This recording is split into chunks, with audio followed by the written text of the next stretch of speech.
Hello दोस्तों, asset compounder academy आप सभी का वेलकम करता है। This is Priyanka Singh. Today's topic is what is short selling ना चाहिए। शॉर्ट शुरू करते हैं। सबसे पहले हम जानते हैं कि what is short selling. Definition को समझते हैं।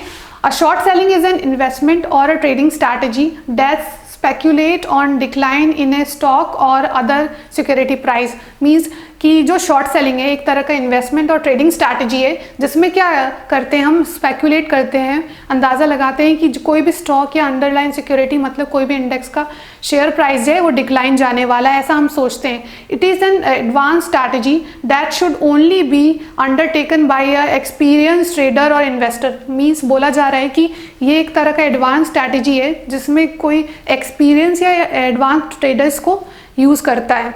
तो चलिए नेक्स्ट मैं आपको एग्जांपल से समझाती हूँ कि एक्चुअली शॉर्ट सेलिंग होता क्या है। अगर हमें नॉर्मल किसी भी शेयर्स को बाय करना है तो हम नॉर्मली क्या करते हैं, किसी भी शेयर्स को बाय कर लेते हैं, अगर प्राइस इंक्रीज होता है तो उसे सेल कर देते हैं। तो ये नॉर्मल प्रोसेस होता है। लेकिन शॉर्ट सेलिंग के केस में क्या होता है कि हमारे पास शेयर्स नहीं है, फिर भी हम क्या करते हैं, ब्रोकर से क्या कर रहे हैं, शेयर्स को उधार ले रहे हैं। ब्रोकर हमें प्रोवाइड करता है प्राइस पे, हमें ब्रोकर ना उधार पे शेयर प्रोवाइड करता है सेल करने के लिए। हमने ऐसा सोचा कि कोई कंपनी है, उसका जो शेयर्स है वो शेयर प्राइस डाउन जाएगा, तो हम क्या कर रहे हैं, ब्रोकर से ना उस कंपनी का जो हमारे पास शेयर नहीं है लेकिन फिर भी हम सेल करने के लिए ब्रोकर से वो कुछ शेयर्स को, उस कंपनी के कुछ शेयर्स को उधार लेते हैं और उसका जो फिर हम उसे सेल कर देते हैं। फिर बाद में क्या होता है कि उसका प्राइस डाउन चला जाता है तो फिर हम उसे बाय कर लेते हैं। यही शॉर्ट सेलिंग करना कहते हैं। नेक्स्ट हम जानते हैं, मैं आपको एक एग्जांपल से समझाती हूँ कि मान लीजिए एक इन्फोसिस कंपनी है, उसके एक शेयर का प्राइस ना 100 रुपये है। तो क्या हुआ है कि हमने ऐसा सोचा कि जो उसका शेयर प्राइस है वो डाउन जाएगा, तो हमने क्या किया, 1000 शेयर्स ब्रोकर से सेल करने के लिए उधार मांग लिया। फिर क्या हुआ कि हमने पर शेयर 100 रुपीज़ में इंटू 1000 करके हमने सेल कर दिया। फिर हमने देखा कि जो फिर हमें जो मनी हमें जो मिली वो 1 लाख है। 100 इंटू 1000 इक्वल टू 1 लाख।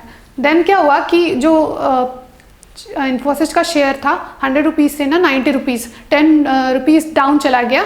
फिर हमने क्या किया, उसके ना 1000 शेयर्स को ना बाय कर लिया, तो हमें ना पे करना पड़ा 90,000 रुपीज़।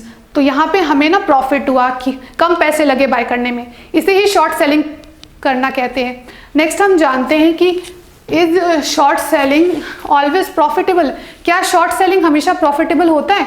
नहीं, ऐसा नॉट पॉसिबल है। ये हमेशा प्रॉफिटेबल नहीं हो सकता है, क्योंकि हो सकता था कि अगर हमने इन्फोसिस का जो शेयर प्राइस था हमने 100 रुपये में खरीदा, हो सकता था कि वो डाउन नहीं जाता, वो इंक्रीज हो जाता, 110 हो जाता, तो फिर हमें लॉस का सामना करना पड़ सकता था। जो हमारा शेयर जितने में हमने सेल किया उससे ज़्यादा में हमें बाय कर जाना पड़ता, तो हमें लॉस सहना पड़ता। इसीलिए शॉर्ट सेलिंग हमेशा प्रॉफिटेबल नहीं रहता है। तो हमने समझा कि व्हाट इज़ शॉर्ट सेलिंग। मैं आपको रिकॉल करवा देती हूँ। शॉर्ट सेलिंग का सिंपल मीनिंग यही होता है कि हमारे पास किसी भी कंपनी का शेयर नहीं है, फिर भी हम ब्रोकर से क्या कर रहे हैं, शेयर उधार ले रहे हैं। फिर क्या हमें ऐसा लग रहा है कि उस कंपनी का जो शेयर है वो डाउन जाएगा, तो सबसे पहले हम ब्रोकर से उधार ले रहे हैं। फिर क्या करते हैं, हम ना उसे सेल कर देते हैं। फिर प्राइस डाउन जाता है तो उस कंपनी का शेयर हम बाय कर लेते हैं। तो इसे ही कहते हैं शॉर्ट सेलिंग करना। अगर आपको कोई डाउट है तो कमेंट में कमेंट करके पूछ सकते हैं। Thank you so much for watching us.